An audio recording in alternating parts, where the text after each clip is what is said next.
The image that you see before you today is Blessed Christian de Chergé. He's known as one of the Tibhirine martyrs. He was a 20th century figure, so we actually have photographs of the guy. Before I say more about his life, I'm going to talk a little bit about what it means for someone to be a martyr. So martyrdom stems from the earliest centuries of Christianity, when individuals were often at times killed because of their Christian faith. In some cases, you'll see the word martyr then derives from the Greek word that means witness. This was what that meant was that these Christians who died for their faith were witnessing to the importance and truth of Christianity. Now, things changed a little bit with time, because after Christianity was legalized in the Roman Empire in the 4th century, there were less opportunities to die for one's faith. And so in my second image here, what you see is a monk. This became known as a form of white martyrdom as opposed to the red martyrdom of like Saint Sebastian there in the first image.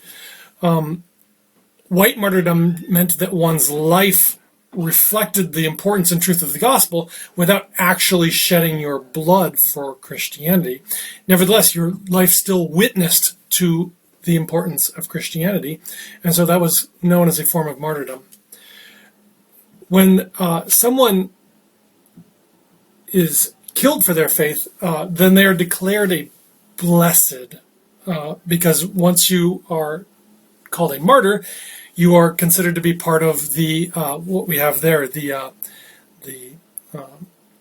saints in heaven, the communion of saints, and those individuals in turn intercede for and pray for us here on earth. So Christian's technical designation is as a blessed. He gets a bump up because of his martyrdom. It speeds up the canonization process a little bit for individuals who are known to have died for their faith. So now on to Christian. He was born in eastern France. There you can see the little red pin to sort of mark where he was born, that area of France. He was born in 1937 in the eastern region of France, and his family spent a good deal of time when he was growing up in North Africa in a country called Algeria. It was a French colony at the time when he was growing up. When he returned to France at some point, and then enlisted as a military individual later in life when he was still a young man, and returned to Algeria in that capacity during the War of Algerian Independence. This was a conflict that was repeated several times around the world during this period when when formerly colonized countries started to fight for their own independence from those earlier colonizing places like France. So while he was there during the Algerian War of Independence, in a conflict, in a situation of conflict, a Muslim man named Muhammad intervened on behalf of him and actually ended up saving his life. Christian, at the moment that he was saved by this man, who he had known it before, he said that he would vow to pray for the man. And Muhammad replied that Christians don't know how to pray. It's an interesting comment. Nevertheless, this was actually Muhammad's last day on earth. He died that night, probably because of his effort to protect Christian during this time.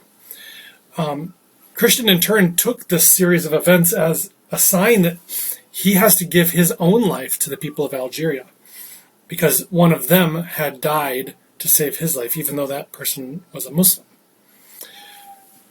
So he ends up moving later in his life back to Algeria after he's got some training.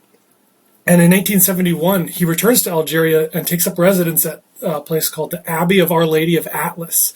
It's in Tibhirine, Algeria. You can see there, it's in the north part of the country. This is after Algerian independence, and so now it's run independently by people who were from Algeria. The war was successful, in other words. His community served, among other things, the medical needs of the Tibhirine community.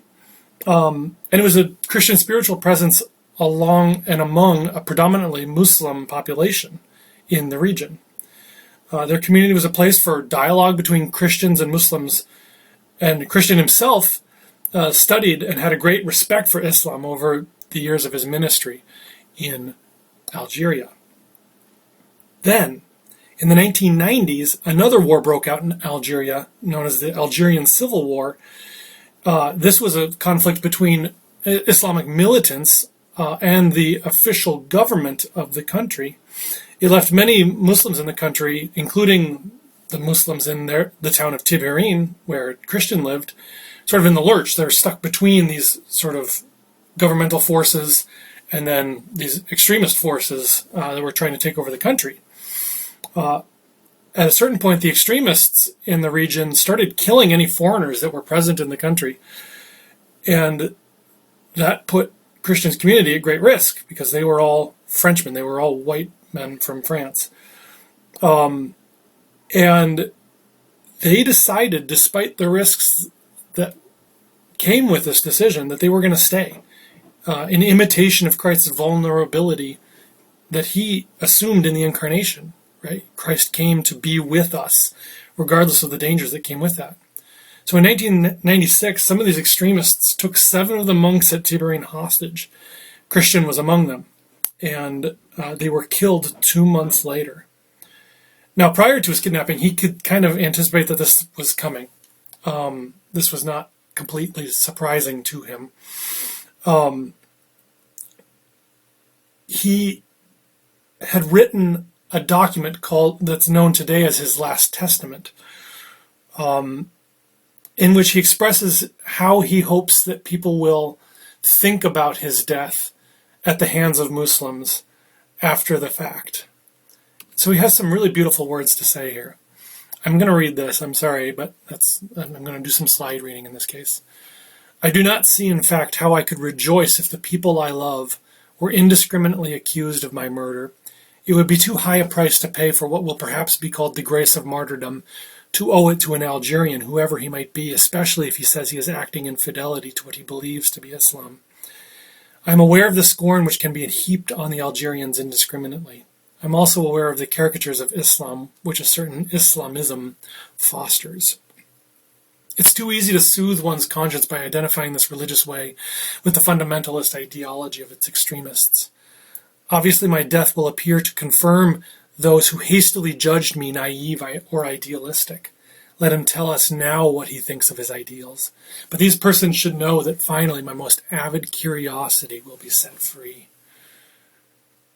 This is what I shall be able to do, God willing. Immerse my gaze in that of the Father, to contemplate with him his children of Islam, just as he sees them, all shining with the glory of Christ, the fruit of his passion, filled with the gift of the Spirit, those whose secret joy will always be to establish communion and restore the likeness, playing with the differences. Now, before I say anything about the symbols in the image, I just want us to reflect a little bit more about what Christian's life might mean for us here living in the Twin Cities today. Right? I mean, there's a growing Muslim population here in the Twin Cities. They're culturally different, they're ethnically different than most of us, they're religiously different than a Catholic community like ours. And there are similarities theologically between Muslims and Christians. And in some of those instances, there's a lot of compatibility between Christianity and Islam. But Christians also believe that Islam contains serious religious errors about Jesus, for instance, among other important things as well. Despite those differences, Christian de Chergé shows us that we have a responsibility to understand the situation of individuals like them and to stand up when the vulnerable in their communities are attacked. Christians are not indifferent to violence, no matter who the object of that violence is, and no matter how different or even wrong we think those people are. We must strive to see them the way God sees all human beings, whom he wishes to be saved. What Christian says is shining with the glory of Christ, the fruit of his passion, filled with the gift of the Spirit. So in the image that we have, our artist Aaron Wee has put together for us, composed for us, you'll see a couple of images. We see on the desk in front of him a rosary. This is a sign of his Marian devotion because the community, as I mentioned earlier, was called the Our Lady of Atlas Monastery. You can see an image of Mary there in the second picture there as well. And then there's a little sneaky thing in Christian's hand. This is the word God in Arabic. Now, right, it's the word Allah, right? In Arabic-speaking Christianity, as well as in Islam, the word Allah is used by both to describe God. Sometimes in American discourse, we use the word to refer specifically to like a Muslim view of God, but Arabic-speaking Christians also use that word, and Christian himself would have used that word in his own community when he was speaking to the Muslims in the region about the Christian God as well. He had a long history of study of Islam, right, and a deep respect for that tradition. And so the symbol appears on his hand because of his study of and ministry to the Muslim community in northern Algeria. If you want to learn more about Christian, there is a movie about the life, well, at least the ending of the lives of the Tibhirine martyrs. It's a film called Of Gods and Men. You can see the details there. It's a really beautiful film. Some of the subtitles aren't great. It's in French, so you're going to have to read along with it. But it's and it has some depictions of violence, so you may want to be attentive to that if you're going to show it to younger children. Nevertheless, it's a beautiful film, and it's a really great reflection on the way in which Christian, pours himself out, and the community pours themselves out in imitation of Christ, in service to the population that they came to serve.